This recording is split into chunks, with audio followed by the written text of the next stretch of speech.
Hans Wormhat.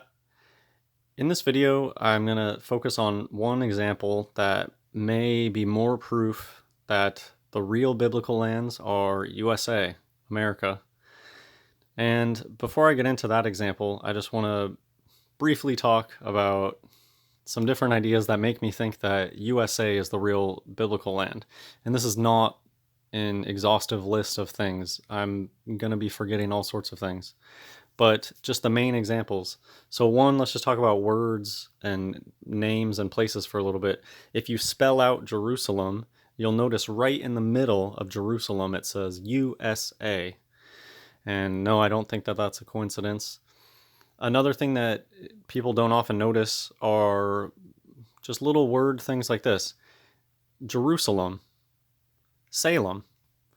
We know in America the big thing about the Salem witch trial, but nobody makes that connection of Salem is literally just the end of the word Jerusalem. They can get you to think of these things completely different just if you pronounce it a little bit differently. And another Salem is in Oregon, the 33rd state. The capital of the 33rd state of America is Salem. And again, Salem is short for Jerusalem. There's a connection there.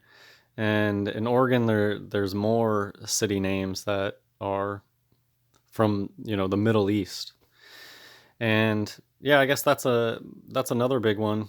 Well, okay, more on names. Memphis, Tennessee, Philadelphia. Those are names of ancient Egypt cities. So it's kind of a truth in plain sight. Memphis, that's in America. Philadelphia, that's in America. Those are both ancient Egyptian cities. And the whole ancient Egypt thing, what they sell us as Egypt is just a trash heap and a Masonic hoax. The pyramids were not what we think of as the Egyptian pyramids have nothing to do with ancient Egypt. Otherwise, the Bible would have talked about the pyramids. And to me, that's just enough proof right there. It's like the same thing as Stonehenge. If Stonehenge was actually an ancient site, then Shakespeare would have mentioned it at least once. But Shakespeare never mentioned Stonehenge. And so, yeah, just the same way. The Bible would have talked about the pyramids if the pyramids were actually there in biblical days. So, in my opinion, the pyramids of Giza, they're just a modern Masonic hoax. Probably the French Masons during the colonial era. They just built those, and it's just concrete. Anyways, so I think that's most of the just like really what I find obvious reasons for why USA is the real Jerusalem. Just that what they sell us as biblical Egypt, what they call Israel today, I think it's just a big red herring. They're look over here, look over here. We have all this commotion in the Middle East. I think it's just smoke and mirrors and flashy lights, and they want you looking over there when you're thinking of biblical Egypt. They don't want you looking where you might live. Some of us. And I guess that's one point. Think of how important USA is. Think of just the culture. It's Babylon. It's the whore that sits on many waters. Everybody ate up the USA Hollywood propaganda.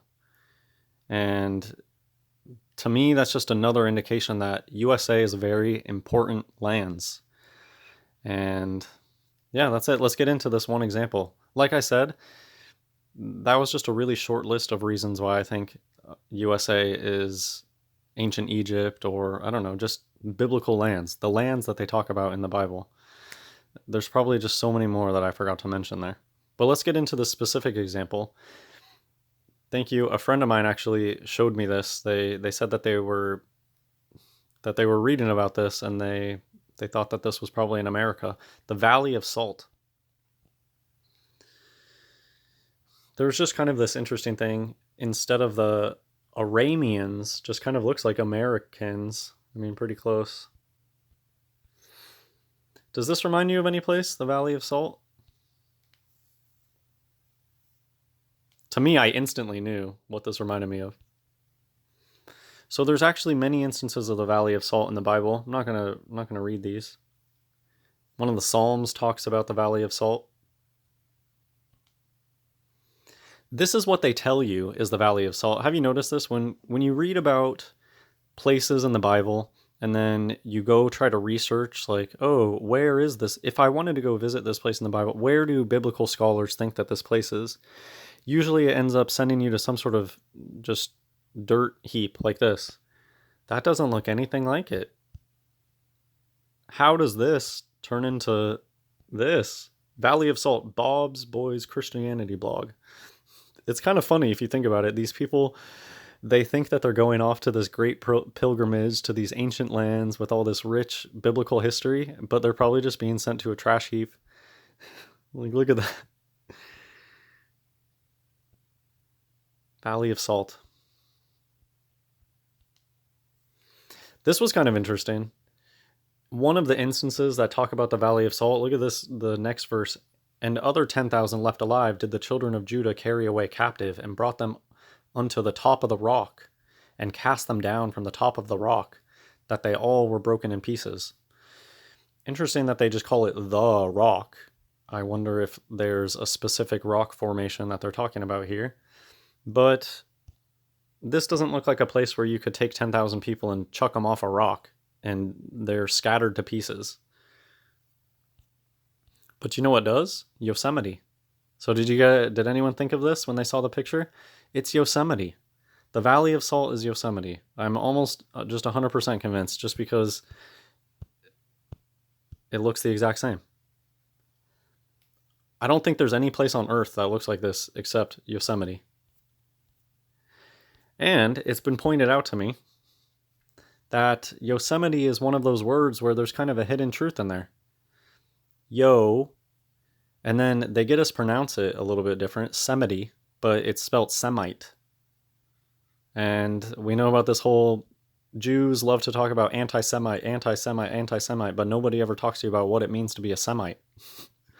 Well, here's Yosemite, and it looks exactly like that drawing that they give us of what the Valley of Salt looked like. One of the most famous places to visit. People come from all over the earth to visit Yosemite. And so maybe some of them know the biblical significance. Maybe some of them are just there because it's very beautiful. I don't know. But here's a great example. Maybe go research this yourself. I'm pretty certain that this is the Valley of Salt in the Bible. And they clearly could take 10,000 people up these cliffs and chuck them off the rock, and they would be scattered into pieces. So just one more little, while I was researching this, I'm almost done with this video, but while I was researching this, I came up with this thing, Salt Lake Valley, and look at the names of these places in Salt Lake, or near Salt Lake. It contains Salt Lake City and many of its suburbs, Murray, Sandy, South Jordan, West Jordan. The reason that this even came up is because I think that they say that a lot of these biblical places happen in Jordan. And so here you go. There's a place called South Jordan and West Jordan in Utah. And I just thought this was kind of interesting. Brigham Young said, this is the right place. I bet Brigham Young was looking for a specific place in the Bible. This is the right place. I think that Brigham Young probably thought that she had discovered, or, rediscovered, found biblical lands. And that's probably why they settled there. Tons of deserts in America. USA is huge lands. People could wander in the wilderness for 40 years in America very easily. And what they tell us is the biblical area of the Middle East, it seems really small, really compact. I don't know how people are wandering around for 40 years in the desert. I believe the biblical lands are a lot larger than that area. And yeah, I think this is it. Did you know that there's sand dunes in Colorado? Most people, if you showed them this picture, they would think like Sahara. No, that's Colorado. So I'll just end with this photo. Which one of these looks like the Valley of Salt? Certainly not this one over here. And I'm sure they have tons of excuses for, oh, why did it get degraded and it just looks like a pile of dirt, and where'd the rocks go? They're just trying to hide the truth that I think it's Yosemite. Yosemite. Hope you enjoyed the video. God bless everyone.